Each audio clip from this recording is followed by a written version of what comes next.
Hi అండి, నేను umbrella hands cut చేస్తున్నాను. చూడండి నేను ఎలా ఫోల్డ్ చేస్తున్నాను. సింగిల్ ఫోల్డ్, ఇది డబుల్ ఫోల్డ్ అండి. ముందు సింగిల్ ఫోల్డ్ చేశాను, తర్వాత డబుల్ ఫోల్డ్ చేశాను. ఇది రెండు హ్యాండ్ కట్ అవుతుంది అనమాట. 4 ఇంచ్ మార్క్ చేసుకుంటున్నానండి. టోటలు 16 ఇంచ్ వచ్చిందనమాట సంక రౌండ్. నేను 4 ఇంచ్ పెట్టుకుంటున్నాను. దానిలో 3వ వంతు ఇలా రౌండ్ మార్క్ చేసుకుంటాను. ఇదండి. ఇప్పుడు 8 ఇంచీలండి పొడవు, 8 ఇంచీలు హ్యాండ్ పొడవు. ఇలా రౌండ్గా పెట్టుకుంటానండి. 8 ఇంచీలు నాకు ఇలా ఈజీగా అనిపిస్తుంది. అంటే అంచనాగా పెడితే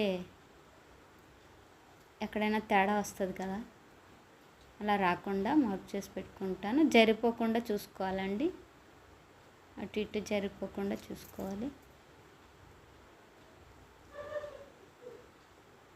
ఇంకండి ఇలా మార్క్ చేసుకుంటే ఈజీగా ఉంటుంది.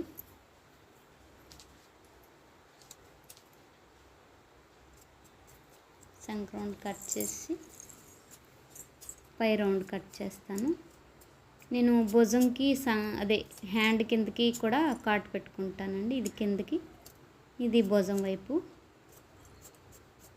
ఈ రౌండ్ కట్ చేసి కింద వైపు కూడా హ్యాండ్ కిందకి వచ్చేది కూడా కాట్ పెట్టుకుంటానండి.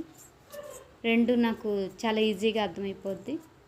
హ్యాండ్ రౌండ్గా ఉంటుంది కదా, కొంచెం కన్ఫ్యూజ్గా ఉంటుంది కదా, అదేం ఉండకుండా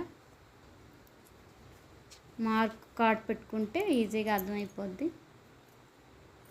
ఇది 2-2.5 ఇంచీలు కట్ చేయొచ్చండి. నేను మాత్రం 2 ఇంచీలు కట్ చేస్తున్నాను. కట్ చేసి కాట్ పెట్టుకోవాలండి ఇక్కడ. అప్పుడు ఇది హ్యాండ్ కింద వైపుకి వస్తుంది అనమాట.